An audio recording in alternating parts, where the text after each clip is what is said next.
കത്തിയെടുക്കും.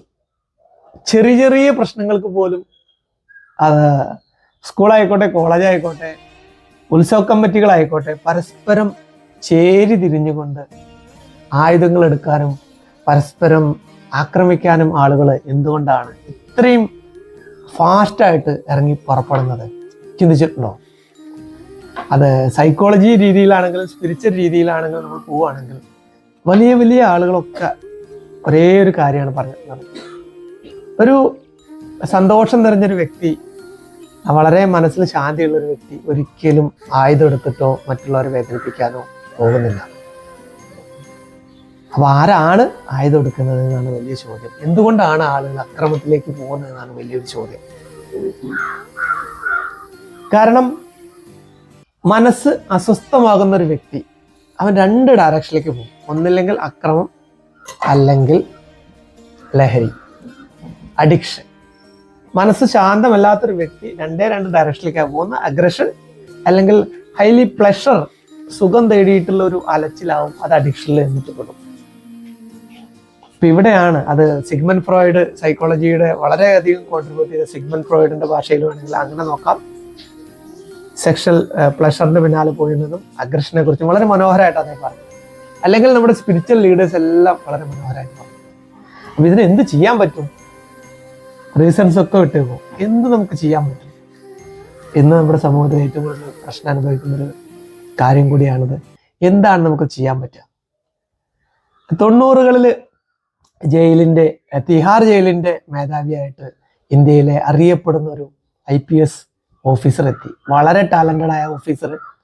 Jail റെക്കോർഡൊക്കെ പരിശോധിക്കുമ്പോൾ criminals, വളരെ notorious ആയിട്ടുള്ള ക്രിമിനൽസ്, അവർ ജയിലിൽ വരുന്നു, അത് കഴിഞ്ഞിട്ട് ഇറങ്ങുന്നു, വീണ്ടും ക്രൂരകൃത്യങ്ങൾ ചെയ്യുന്നു, വീണ്ടും ജയിലിലേക്ക് തന്നെ വരുന്നു. അപ്പോൾ ആ വ്യക്തി വളരെ ചിന്തിച്ച് ഡാറ്റാസ് ഒക്കെ കളക്ട് ചെയ്തപ്പോൾ അവർ മനസ്സിലാക്കിയ ഒരു കാര്യമുണ്ട്. ജയിൽ കൊണ്ട് ആളുകൾക്ക് മനസ്സിന് പരിവർത്തനം ഒന്നും നടക്കുന്നില്ല. അവരുടെ ക്രിമിനൽ സ്വഭാവത്തിന് ഒരു മാറ്റവും സംഭവിക്കുന്നില്ല. ജയിലിൽ ആളുകൾ തിങ്ങി നിറഞ്ഞിട്ട് കിടക്കാൻ പോലും സ്ഥലമില്ലാത്തൊരു അവസ്ഥയെ കൂടിയായിരുന്നു തിഹാർ ജയിൽ. എന്ത് ചെയ്യാൻ പറ്റുമെന്ന് ആ വ്യക്തി നന്നായിട്ട് ആലോചിച്ചു. അങ്ങനെയാണ് അവരൊരു പരീക്ഷണത്തിന് മുതിർന്നത്. വിപാസന മെഡിറ്റേഷൻ, ബുദ്ധിസ്റ്റ് മെഡിറ്റേഷൻ്റെ ഒരു ഭാഗമാണ് വിപാസന മെഡിറ്റേഷൻ. അത് തിഹാർ ജയിലിൽ കൊടുന്നു. ആദ്യം ഡെമോ നടത്തി, ഡെമോ സക്സസ് ആയി. പിന്നീട് നൂറുകണക്കിന് ആയിരക്കണക്കിന് ആളുകൾക്ക് വിപാസന മെഡിറ്റേഷൻ പ്രാക്ടീസ് ചെയ്യിപ്പിച്ചു. Within themselves, they had seen the feeling of revenge. They had seen anger. They saw the disrespect and hurt they had caused to parents and society. And they wept. And they wanted to be different. I felt guilty that I have did a wrong thing. I have done a wrong thing. Meditation ഒരുപാട് തരത്തിലുണ്ട്. അതിലൊന്നും കൂടി കടുപ്പം കൂടിയൊരു ടെക്നിക്കാണ് Vipassana meditation. ഞാൻ അതിൻ്റെ ഒരു camp attend ചെയ്തിട്ടുണ്ട്. 10 ദിവസത്തെ ആരോടും സംസാരിക്കാതെ, ആരോടും ടച്ച് ചെയ്യാതെ 10 ദിവസം വിപാസനൊക്കെ ചെയ്യുമ്പോൾ നമ്മുടെ ഉള്ളിലുള്ള എല്ലാ ഹീൽ ചെയ്യപ്പെടാത്ത മുറിവേറ്റ ഭാഗങ്ങളെല്ലാം നാം പോലും അറിയാതെ നമ്മളിൽ നിന്ന് ഒഴിവാക്കപ്പെടുകയാണ്. നമ്മൾ പോലും അറിയാതെ എല്ലാം ഡിലീറ്റ് ചെയ്യപ്പെടുകയാണ്, ആ പഴയ മെമ്മറീസ് എല്ലാം. അപ്പോൾ അതിൻ്റെ ഒരു റിസൾട്ടായിട്ട് അവിടെയുള്ള ആളുകൾ, ക്രിമിനൽസൊക്കെ പൊട്ടിക്കരയാൻ തുടങ്ങി. കോഴ്സൊക്കെ കഴിഞ്ഞപ്പോൾ പോലീസ് ഓഫീസേഴ്സിനെ കെട്ടിപ്പിടിച്ചു കരയാൻ തുടങ്ങി. അവർ ചെയ്ത പാപങ്ങളെല്ലാം ഏറ്റുപറയാൻ തുടങ്ങി. പല ആളുകളും അവർ ജയിലിലാക്കാൻ കാരണമായ ആളുകളെ പ്ലാൻ ചെയ്തിട്ടാണ് ജയിലിലേക്ക് വരിക. ഇത് കഴിഞ്ഞ് കഴിഞ്ഞാൽ അവരെ പോയിട്ട് ഞങ്ങൾ തീർക്കും, എന്നെ ജയിലിലേക്ക് വിട്ടവനെ.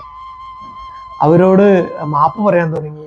ഈവൻ കൊലപാതക കേസിൽ പെട്ട ചില ആളുകളൊക്കെ അവർക്ക് ജയിലിൽ നിന്ന് കിട്ടിയ തുക, അധ്വാനിച്ച് കിട്ടുന്ന ആ പണം, അവരുടെ സേവിങ്സിൻ്റെ ഒരു ഭാഗമൊക്കെ അവർ കൊല ചെയ്യപ്പെട്ട വീടുകളിലൊക്കെ ചെന്നിട്ട് അവരുടെ കൊല ചെയ്യപ്പെട്ട ആളുടെ ഭാര്യയ്ക്കും മക്കൾക്കൊക്കെ കൊടുക്കുക പോലും ചെയ്യേണ്ടായി. ഈവൻ അവരുടെ ഫ്യൂച്ചർ കാര്യത്തിൽ സഹായിക്കുക പോലും ചെയ്യേണ്ടായി. ഒരുപാട് രീതിയിൽ അത് മാറി.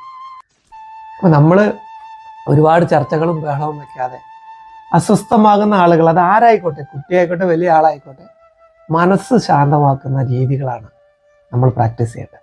ശാന്തമാകുന്ന മനസ്സ് ഒരിക്കലും ആയുധത്തിന് പുറകെയോ ലഹരിക്ക് പുറകെയോ ഓടുന്നില്ല.